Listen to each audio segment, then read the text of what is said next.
Shalom saudara-saudaraku yang kekasih di dalam Tuhan. Selamat pagi, selamat bertemu kembali. Saya percaya kita dalam keadaan yang sehat dan tidak kurang suatu apapun. Saya yakin dan percaya kita berjalan di jalan yang penuh dengan kemenangan, karena kuasa Tuhan menyertai saya dan saudara, dan kasih kemurahan Tuhan menuntun saya dan saudara untuk terus menuju jalan-jalan Tuhan, berjalan di jalan-jalan yang terus naik dan tidak turun, menjadi kepala dan bukan ekor. Saudaraku yang kekasih, itulah janji firman Tuhan atas kehidupan saya dan saudara. Saudaraku yang kekasih di dalam Tuhan, pagi hari ini saya rindu kita membaca satu ayat kebenaran firman Tuhan yang terdapat di dalam kitab Amsal 4 ayat 11 dan 12. Saudaraku, saya akan bacakan dan mari sama-sama kita renungkan. Dikatakan di sana, aku mengajarkan jalan hikmat kepadamu, aku memimpin engkau di jalan yang lurus. Bila engkau berjalan, langkahmu tidak akan terhambat, dan bila engkau berlari, engkau tidak akan tersandung. Firman Tuhan berkata, aku mengajarkan jalan hikmat. Tuhan mengajarkan jalan hikmat kepada saya dan saudara. Hikmat ini yang akan menuntun kita, memimpin kita menuju ke jalan yang lurus. Dan apabila kita berjalan di jalan yang lurus, langkah kita tidak akan pernah terhambat. Dan ketika kita harus berlari, langkah kita tidak akan pernah tersandung. Ini janji firman Tuhan.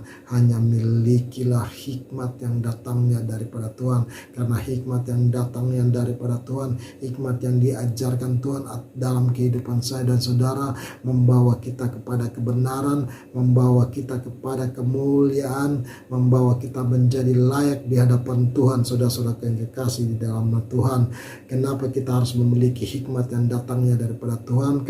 Yakobus 1 ayat, kata Yakobus 3 ayat 17 dikatakan di sana, tetapi hikmat yang datangnya dari atas, yaitu hikmat yang datang daripada Tuhan, adalah pertama-tama murni, selanjutnya pendamai, peramah, penurut, penuh belas kasih dan buah-buah yang baik, tidak memihak dan tidak munafik. Itulah yang Tuhan rindukan ada dalam kehidupan kita ketika kita memiliki hikmat yang datangnya daripada Tuhan. Hikmat yang Tuhan ajarkan, yang menuntun kita kepada jalan yang lurus. Dan ketika kita berjalan di jalannya yang lurus itu, langkah kita tidak akan pernah terhambat. Dan ketika kita harus berlari, langkah kita tidak akan pernah tersandung. Berbeda jauh dengan apa yang kita bisa dapatkan daripada dunia ini. Kita kemungkinan bisa belajar hikmat daripada dunia ini, tetapi hikmat yang daripada dunia ini sangat berbeda jauh dan bertolak belakang. Ketika kita mengandalkan hikmat yang daripada dunia ini, hikmat itu akan membawa kita pada kehancuran, hikmat itu akan membawa kita pada kebodohan, hikmat itu yang membuat kita hidup dalam kesombongan, keangkuhan, yang membawa perpecahan, yang membawa dendam, sakit hati, dan amarah, kecongkakan mampir dalam kehidupan saya dan saudara.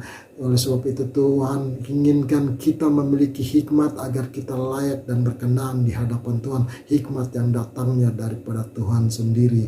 Saudara-saudara yang kekasih di dalam Tuhan, pada akhir kata, milikilah hikmat, terutama yang datangnya dari Tuhan Yesus, agar kita dapat membedakan mana kehendak Allah dan mana yang bukan kehendak Allah. Hikmat Tuhan akan menuntun kita pada kebenaran, saudara-saudara yang kekasih di dalam Tuhan, dan memuliakan Tuhan, dan membawa kita pada perilaku hidup yang baik dan menjadi berkat buat sesama kita. Saudara-saudara yang kekasih, inilah renungan yang bisa saya sampaikan. Saya percaya saudara dan saya akan memiliki hikmat yang datangnya daripada Tuhan, agar kita layak dan berkenan di hadapan Tuhan. Haleluya, amin.